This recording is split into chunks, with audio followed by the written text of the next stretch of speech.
A billion stars burned silently in the cold abyss of space, each one a distant beacon of mystery and wonder. Among them, a lone ship drifted through the void, sleek, angular, and unmistakably alien.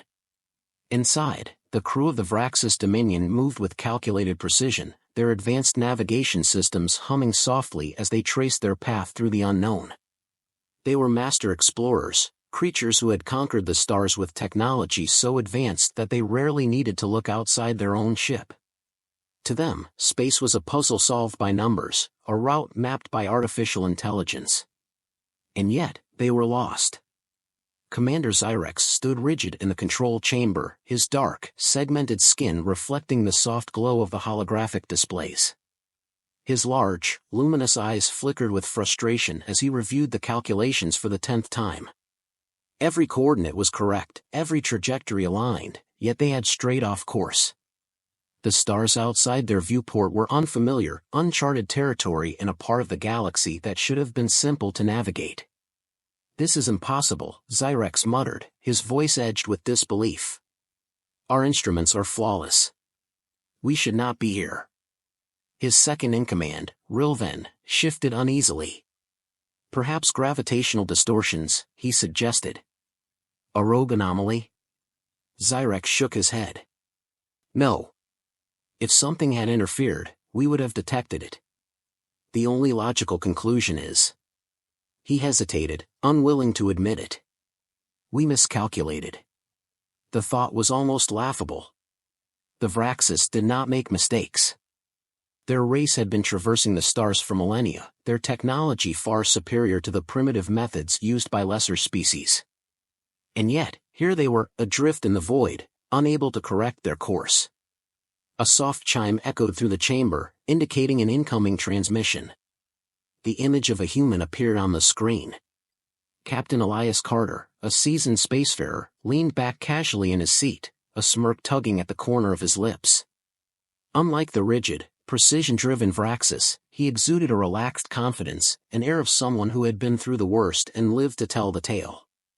"Heard you ran into a little trouble," Carter said, his voice carrying the ease of someone enjoying the moment a bit too much. Zyrex stiffened. "We are simply recalculating our course." Carter chuckled. "Right. That's why you sent out a distress signal?" Zyrex's jaw tightened. He despised asking for help, especially from a species the Vraxis had long considered inferior. The humans, primitive creatures who had only recently started stretching their hands toward the stars, were nowhere near the technological level of the Vraxis. And yet, here they were, responding to a call that Zyrex himself had reluctantly authorized. "We require coordinates," Zyrex admitted stiffly. "Your ship's position suggests that you are on course. How did you correct your navigation?" Carter leaned forward, resting his arms on the console. "We looked up," he said simply. Zyrex narrowed his eyes. "Clarify." Carter smirked. "We watched the stars." "You ever try that?" Silence filled the Vraxis control chamber. Watching the stars? That was something lesser beings did, creatures who lacked advanced technology, who relied on instinct and observation rather than data-driven precision. The idea that a human, with no advanced guidance system, had effortlessly navigated where the Vraxis had failed was unthinkable. Carter continued, his tone almost teasing. "You see, out here, your fancy systems can fail. But the universe? It has a way of guiding you if you just know where to look. Back on Earth, sailors used the stars to travel vast distances. No computers, no AI, just knowledge and experience." He leaned back with an easy grin. "Guess some things never go out of style." Zyrex felt a flicker of something he hadn't felt in years. Doubt. Could it be possible that their reliance on technology had blinded them to something so simple? Had they, in their pursuit of precision, forgotten the very foundation of spacefaring? Rilven hesitated before speaking. "Perhaps, we should observe their method." Zyrex didn't respond immediately. He glanced at the stars outside, the very ones he had ignored in favor of cold, calculated data. Slowly, he exhaled. "Very well," he said at last. Show us. Carter's grin widened. Thought you'd never ask. And just like that, the fate of an entire crew rested on something as ancient as time itself, watching the stars. But as the Vraxis reluctantly followed the humans' lead, none of them realized that their week in space was about to challenge everything they thought they knew, and reveal a truth far more unsettling than being lost. The control chamber of the Vraxis Dominion ship remained eerily quiet as the crew processed what had just happened. For the first time in their history, they were relying on a human to guide them, something that felt almost unthinkable. Commander Zyrex didn't like it. The very idea that a species as young and inexperienced as humanity could hold an advantage over the Vraxis in any form of space travel was unsettling. Yet, here they were. Zyrex exhaled slowly, his dark fingers tightening against the edge of the control console. "Explain your method," he said, keeping his voice even. On the screen, Captain Elias Carter tapped a few keys, sending a holographic projection of the surrounding starfield into their view. It looked familiar, yet different, almost as if they were seeing it for the first time. "It's simple," Carter said, leaning back in his chair. "Every star has a pattern, a rhythm. Back on Earth, ancient sailors didn't have fancy computers. They used the night sky like a map, recognizing constellations, reading their movement, and calculating their position based on their brightness and alignment. Same principle applies here. You just have to look." Zyrex narrowed his eyes. "We have been looking, Captain." "Yeah?" Carter smirked. "But have you actually seen?" There was something infuriating about the humans' confidence. The Vraxis relied on logic, on precision. Watching the stars was something primitive species did, beings who had no access to advanced navigational systems. And yet, they were the ones stranded, while Carter's ship drifted effortlessly in the right direction. Rilven shifted uncomfortably beside Zyrex. "Commander, perhaps we should at least attempt it." Zyrex didn't answer immediately. He wanted to argue, to insist that their way was superior. But he also knew that pride wouldn't get them home. Slowly, he turned toward the viewport, letting his gaze settle on the endless expanse of space. Stars stretched across the void in every direction, distant and unmoving, yet somehow alive with meaning. For the first time, Zyrex tried to see them the way Carter did, not as nameless points of data, but as landmarks. Carter's voice came through the transmission again. "You see that cluster to your left? The three bright ones forming a triangle? Back in my system, we'd call that an easy reference point. The one at the top is your anchor. It's barely moved, which means it's further away. The lower two are shifting slightly, which means they're closer and affected by our movement. Follow that alignment, and you'll start seeing a path. You're heading away from your intended course. That's why you're lost." Zyrex hated to admit it, but Carter was right. The Vraxis navigational system had been adjusting based on artificial inputs, compensating for shifts in unknown gravitational fields. It had led them astray, making their own calculations unreliable. But the stars, they hadn't changed. They were the one constant. "Adjust course," Zyrex ordered, his voice tight. Rilven hesitated only a moment before inputting the manual corrections. For the first time since they had lost their way, the ship realigned with something real, something that had been there all along. Carter watched with an amused expression. "See? Told you. Sometimes the universe gives you all the answers. You just gotta be willing to listen." Zyrex ignored the smugness in his tone. He wasn't ready to admit just how much this moment unsettled him. It wasn't just about navigation anymore, it was about perspective. The Vraxis had always seen themselves as superior, their technology the pinnacle of efficiency. But what if, in their pursuit of precision, they had overlooked something fundamental? What if the humans, despite their inferior technology, had retained an understanding of the universe that the Vraxis had long forgotten? Rilven leaned in, his voice quiet. "Commander, if they can do this without technology, what else might they be capable of?" Zyrex didn't answer. He didn't have one. The ship continued its silent glide through space, now following the natural alignment of the stars instead of fighting against an unseen error. Yet, the sense of unease remained. Because in that moment, Zyrex realized something far more troubling than being lost. The humans weren't just surviving in space. They were thriving.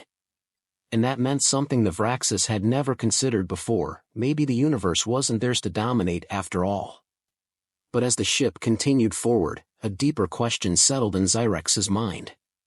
If humans could navigate like this so easily, what else had they figured out that the Vraxis had missed? And if this was only the beginning of what they could do, then what would happen when humanity truly came into its own? The silence inside the Vraxis control chamber stretched on, heavy and unspoken. The ship now moved steadily along the course Carter had suggested, following the stars instead of artificial calculations. It was working. Their heading was stabilizing. But that didn't mean Zyrex was at ease. Something about this situation gnawed at him, an uneasy whisper at the back of his mind. The Vraxis had charted thousands of systems, mapped the gravitational shifts of countless celestial bodies, and developed navigation far beyond what most species could comprehend. And yet, in this moment, they had been reduced to watching the stars like primitive explorers. Like humans. Rilven studied the display, his mandibles twitching in an unconscious show of unease. "We should have never lost our heading in the first place," he murmured. "Even if our instruments malfunctioned, the backup systems should have corrected for it. Something threw us off." Zyrex had been thinking the same thing. Their ship wasn't just lost, it had been led astray. But by what? He turned back to Carter, who was watching them with that same irritatingly casual expression. "How did you know we were off course?" Zyrex asked. Carter shrugged. "Like I said, I watched the stars." "That does not answer the question," Zyrex pressed. "There are millions of stars in the sky. A small miscalculation would be nearly imperceptible to the naked eye, even for an experienced navigator. Yet you knew. Almost too quickly." Carter's smirk faded just slightly. "Let's just say I've seen this kind of thing before." Zyrex narrowed his eyes. There was something in Carter's voice, an edge, a quiet weight that suggested he wasn't telling the whole story. Rilven exchanged a glance with the commander. "Sir, what if this wasn't an accident?" Zyrex stiffened. The thought had been lurking in his mind, but he hadn't wanted to acknowledge it. Because if it was true, then they weren't just dealing with a navigation error. They were dealing with something, or someone, who had intentionally led them astray. Carter let out a slow breath. "I wasn't gonna bring this up, but since you're already thinking it." "Yeah. I don't think you got lost on your own." Zyrex's jaw clenched. "Explain." Carter hesitated for the first time, like he was considering how much he should say. Then he leaned forward. "You ever hear of phantom signals?" The term was unfamiliar, but the unease in Carter's voice made Zyrex listen carefully. "Every so often," Carter continued, "ships, human, Vraxis, and a dozen other species, report navigational anomalies. At first, everything seems normal, but then, something shifts. The instruments start recalculating, tiny course corrections, barely noticeable at first. And then, before you know it, you're somewhere you weren't supposed to be. The weird part? There's never any trace of what caused it. No gravitational disturbances, no hidden mass affecting the readings. Just a silent pull in the wrong direction." Zyrex's gaze flickered toward Rilven, who was already running calculations. "And you believe this is what happened to us?" Carter's voice was quiet. "I know it is." Zyrex studied him carefully. Carter didn't look amused anymore. He wasn't taunting them, wasn't smirking like before. He looked wary. As if he had encountered this before. Rilven brought up their previous trajectory, comparing it against the gravitational fields in the region. "There's something off," he muttered. "Our systems did correct for an anomaly, but there's no record of an actual gravitational source." He looked up, tension visible even in his rigid posture. "Something made us drift." Carter exhaled sharply. "Yeah. And that's the problem. Because whatever's out here, it doesn't want you to know it exists. The room felt colder. Zyrex had encountered strange phenomena before, unexplainable shifts in deep space, places where reality didn't behave as expected. But those were anomalies, natural occurrences. What Carter was describing sounded deliberate. Intelligent. He didn't like it. Carter continued, his voice low. I've seen ships disappear because of this. Good pilots, experienced crews. They just vanish. No wreckage, no distress signals. Just gone. Zyrex's mind raced. The Vraxes prided themselves on knowing the unknown, conquering uncertainty with logic and technology. But this was different. You're saying something is moving ships off course, Zyrex said slowly, testing the idea. Not just moving, Carter corrected. Luring. The word sent a ripple of unease through the room. Luring. That suggested intent. Zyrex's grip tightened on the console. And what happens to the ships that reach their destination? Carter's eyes darkened. Nobody knows. Silence settled over the chamber. Outside, the stars burned cold and steady, indifferent to the fear creeping into the minds of those who dared to watch them. Rilven's voice broke the quiet. Commander, we need to leave this region. Now. Zyrex nodded, but a new fear was settling in his chest. If they had been led here, then whoever, whatever, had done it might not be finished with them yet. And the worst part? If Carter was right, then simply knowing about it might already be enough to make them the next target. The ship's engines hummed as the Vrax's crew worked quickly, recalibrating their course based on Carter's guidance. Every passing second felt heavier, like something unseen was pressing down on them. The control chamber remained tense, the usual crisp efficiency of the Vraxis officers replaced by the silent, uneasy glances they exchanged. Zyrex kept his eyes on the viewport, scanning the void. The stars should have felt reassuring, their fixed positions a constant in an otherwise shifting universe. But now, after Carter's warning, they seemed wrong. As if something was lurking just beyond sight. Rilven's voice cut through the tension. Commander, I'm detecting another slight shift in our trajectory. It's almost imperceptible, but it's there. His fingers moved quickly across the control panel. It's happening again. Carter exhaled sharply. That's not random drift. Something's still pulling us. Zyrex's claws tightened around the edge of his console.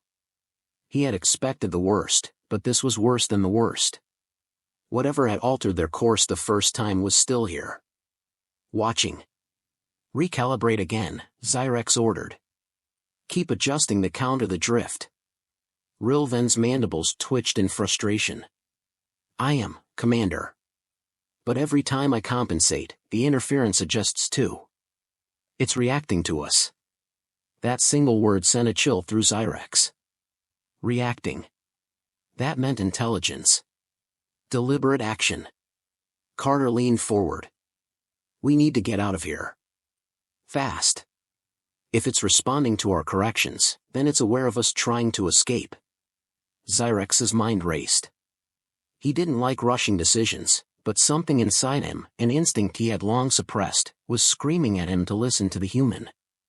Engage full thrusters, he ordered. Break free from its influence before it escalates. Rilven didn't hesitate. The ship rumbled as the engines surged to maximum output, pushing against whatever unseen force was trying to hold them. The stars outside blurred slightly as they accelerated. For a moment, Zyrex thought they might have done it. Then the lights flickered. It was subtle at first, barely noticeable. Then the temperature dropped. Not enough to be dangerous, but enough that even the Vraxes felt it. The air itself seemed heavier, charged with something they couldn't define. A sound, distant and hollow, echoed through the ship. It wasn't mechanical. It wasn't interference. It was something else. Carter's posture stiffened. That's not good. Zyrex turned sharply. What is it? Carter didn't answer immediately. His gaze was locked on the viewport, his jaw clenched tight. You ever feel like something's looking back at you? No one responded, but the silence itself was an answer. The ship jolted. Not violently, just enough for everyone to feel it. As if something had brushed against them. Rilven's hands flew over the controls. No external impacts detected. No gravitational shifts. But, he stopped. But what? Zyrex demanded. Rilven swallowed, an unnatural hesitation creeping into his voice. There's a signal. Zyrex's blood ran cold. From where? Rilven checked again. His mandibles twitched in disbelief. Inside the ship. For the first time in his life, Zyrex felt something he had never allowed himself to acknowledge. Fear. Carter's hand hovered over the comm controls. Put it through. Zyrex hesitated. Every instinct told him not to. But the other option, ignoring it, felt worse. He gave a sharp nod. A crackling sound filled the chamber. At first, it was just static. Then something deeper, layered beneath the distortion. A voice? A presence? The sound was faint, distant, as if coming from somewhere impossibly far away and yet uncomfortably close. The words were unintelligible, but there was a rhythm to them. A pulse. Rilven's eyes flickered with confusion. It's not a language we recognize. He stopped mid-sentence. Because something had changed. The static wasn't just noise anymore. It was shifting, morphing into something more familiar. It was echoing them. Not in their language, not in words, but in meaning. A feeling of recognition swept through the chamber. The sense that whatever was speaking, or imitating, was learning. Adapting. And then, just for a moment, the static resolved. A single phrase came through, spoken in a voice that didn't belong to any of them. You should not have seen. The lights flickered again. The ship groaned, as if something was pressing against it, testing its strength. Carter's face went pale. Shut it off. Now. Rilven scrambled to cut the signal, but the sound didn't stop. It was still there, still whispering, even though the connection had been severed. Zyrex forced his voice to remain steady. Engage emergency warp. Get us out of here. Rilven obeyed, his hands moving faster than Zyrex had ever seen. The ship shuddered as the engines prepared for a blind jump, dangerous, but less dangerous than staying. Carter exhaled, gripping the console. I don't think it's gonna let us go that easily. Zyrex didn't want to believe him. But deep down, he knew the human was right. Because whatever they had stumbled into, it had noticed them. And it wasn't finished yet. The engines roared as the ship prepared to jump, vibrations running through the walls like a pulse. The Vrax's crew moved with controlled urgency, but there was something unspoken in their movements, a tension that none of them dared to acknowledge. Carter watched the flickering lights overhead. He wasn't a scientist, wasn't some hyper-intelligent strategist like these aliens, but he knew when something was wrong. Every instinct in his body screamed at him, warning him that they were making a mistake. Come on, Rilven muttered under his breath, fingers flying over the controls. The navigation system struggled to lock onto coordinates for the emergency jump. That wasn't supposed to happen. The ship had enough power to escape nearly anything, so why wasn't it working? Then the power dipped. The hum of the ship's core faltered, just for a moment, just long enough for everyone to feel the sudden void of silence before it surged back to life. Carter's stomach tightened. That wasn't us, was it? Zyrex's mandibles clenched. No. Something is interfering. The static returned, deeper now, crawling under their skin like an invisible presence pressing against them. The whispered echoes slithered through the speakers, but now the words were clearer. You should not have seen. A metallic groan rippled through the hole. Carter swore under his breath. The ship wasn't just under attack, it was being held. Boost power to the warp core, Zyrex ordered. Force the jump. Rilven's hands blurred across the panel. I'm trying. But, he stopped. The room went deathly silent. Carter turned toward the main display. His heart pounded against his ribs as he saw what had made the Vraxis navigator freeze. The starfield outside was gone. Not obscured, not distorted, gone. An endless, consuming black stretched beyond the ship, swallowing the universe itself. No stars. No planets. No reference points. Just a suffocating nothingness. Carter swallowed hard. Where the hell are we? Rilven's voice was barely above a whisper. I don't know. Zyrex moved closer to the viewport, his usual rigid composure faltering for the first time. He reached out, as if touching the glass would somehow confirm that what he was seeing was real. The void remained unchanged. Carter felt the weight of it pressing against his chest, the sheer wrongness of it. He had been in deep space before, in the darkest corners of the galaxy, but even then, there were always stars. Always. This was something else. We didn't jump, Rilven said, his voice barely audible. We didn't even move. But the universe around us disappeared. A new kind of fear settled in the room.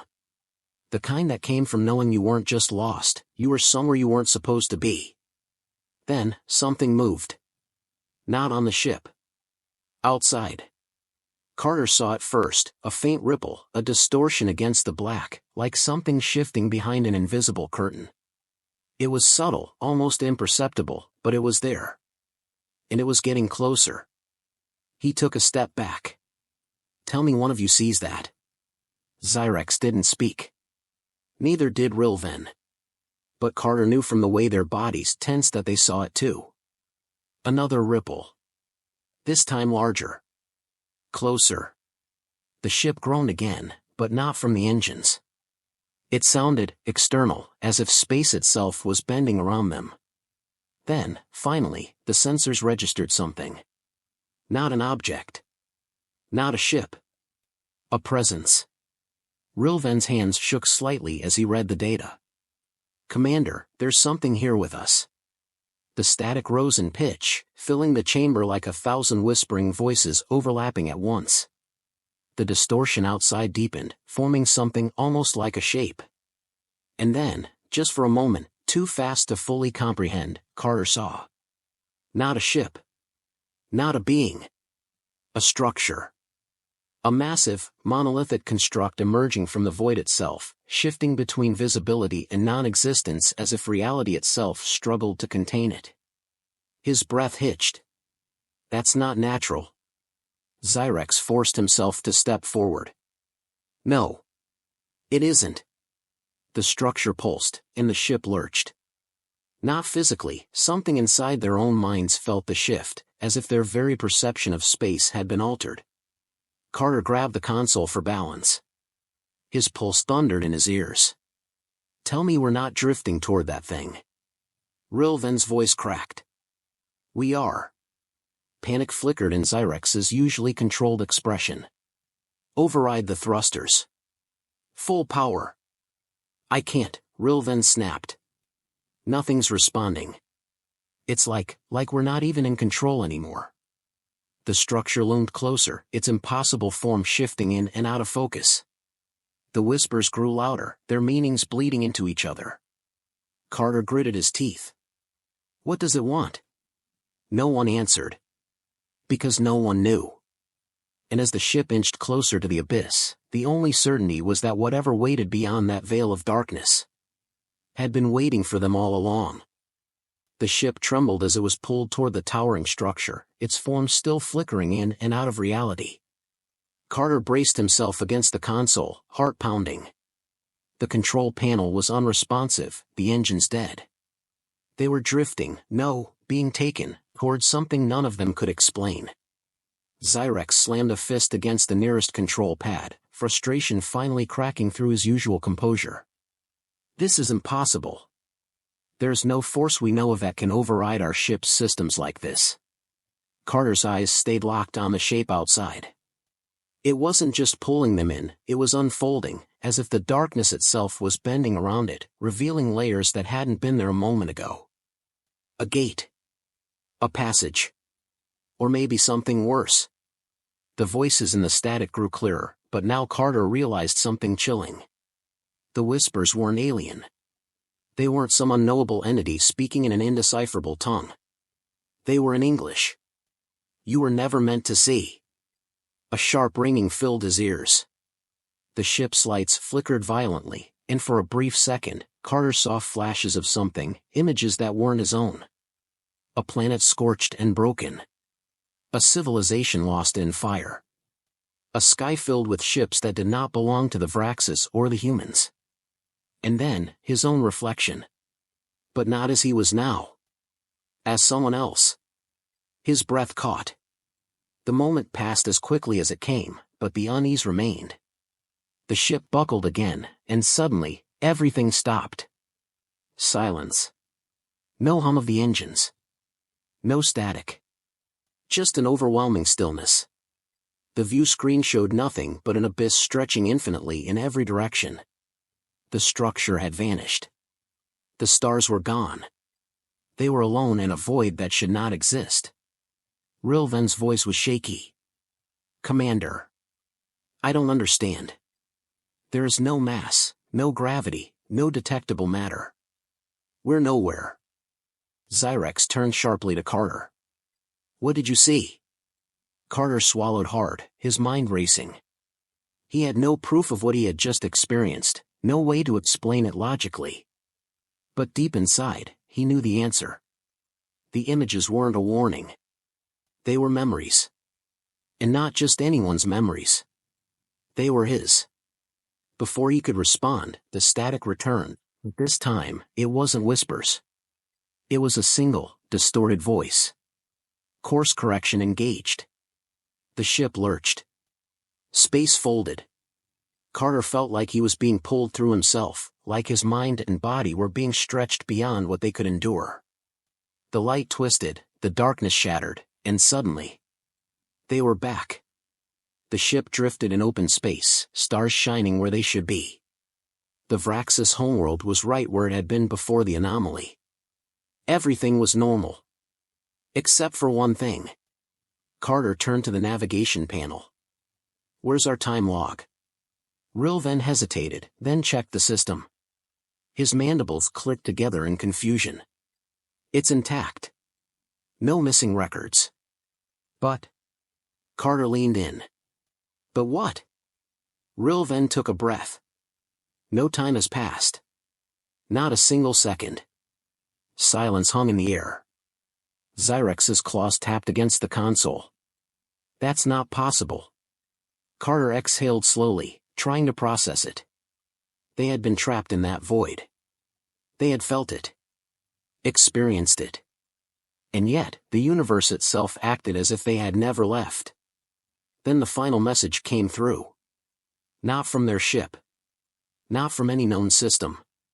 A single line of text appeared on the display, written in perfect, unmistakable English. Navigation recalibrated. You were never here. Carter stared at the words, the weight of their meaning settling into his bones. Something had corrected them. Something had ensured that whatever they had seen, whatever they had learned, would not alter the course of history. The crew exchanged glances, the same unspoken question in all of their eyes. Had they escaped? Or had they simply been put back where they belonged? Carter took one last look at the stars, feeling, for the first time in his life, like they weren't meant to be understood. Let's go home, he muttered. And this time, when the ship moved, nothing stopped it. The ship's engines purred back to life as if nothing had happened. The lights were steady, the air was calm, and the weight of the unknown had settled like an invisible presence in the room. Carter glanced at Rilven, who still stared at the screen where that last message had appeared. The words were gone now, erased as if they had never been there in the first place. But they had all seen them.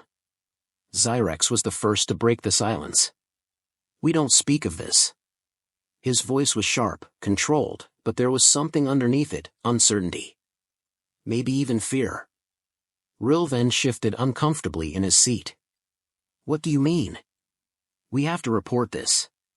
Wherever we were, it was real. Zyrex turned to face them both. And what exactly will we report? He motioned to the now functioning screens, the perfectly aligned star charts, the logs showing no time lost. We have no proof. No readings. No evidence. Only memories that no one will believe. Carter understood immediately. Even if they told the Vraxis High Command or Earth's Space Force what had happened, what could they say? We were pulled into a void where time didn't exist, and something put us back? There were no readings to support it. No ship damage. No logical explanation. And yet, Carter felt it. A deep, nagging sense that the universe had just shown them something they were never supposed to see. And then it had undone it. Carter leaned against the console, rubbing his temples. So we just move on like this never happened? Zyrex hesitated for a fraction of a second. Then he gave a slow nod. Yes. Rilven looked between them, his fingers twitching as if he wanted to argue. But what if it happens again? What if this thing, this force, decides next time we aren't worth correcting? Carter exhaled, his mind replaying everything. The whispered warnings, the flickering structure, the impossible way they had been put back. He had no answers, only an unsettling certainty. This wasn't the first time it had happened. Maybe not to them, but to others. And whoever, or whatever, was out there had been doing this for a long time. But he also knew there was nothing they could do about it. He met Rilven's gaze. Then I hope we never find out. Rilven looked down at his console, jaw tightening, but he didn't argue. Zyrex straightened. Set course for Vraxis Prime. We complete our mission. Nothing changes. Carter wasn't sure he believed that. Something had changed. He could feel it in his bones, in the way space itself seemed different now, as if the stars weren't just burning lights in the void, but something watching, waiting. Still, he nodded. Understood. Rilven took a breath, then entered the coordinates. The ship responded instantly, as if it had never faltered. The engines hummed, the warp drive powered up, and within moments, they were moving again. Carter stared out the viewport as the stars stretched, their glow blurring into streaks of light as the ship jumped to FTL. For the first time in his life, the stars didn't feel comforting. They felt like a map of places they were never truly meant to understand. Minutes passed in silence. No one spoke. No one acknowledged the deep unease lingering between them. Then, quietly, Rilven whispered, almost as if he were speaking to himself. What if we weren't just corrected? Carter turned toward him. What do you mean? Rilven hesitated before answering, his voice barely above a breath. What if we were replaced? Carter felt a chill crawl up his spine. He wanted to dismiss it, to tell Rilven he was just overthinking it. But the truth was, he didn't know. They had no way of knowing. The ship sped forward, leaving the mystery behind. Or maybe, just maybe, taking it with them.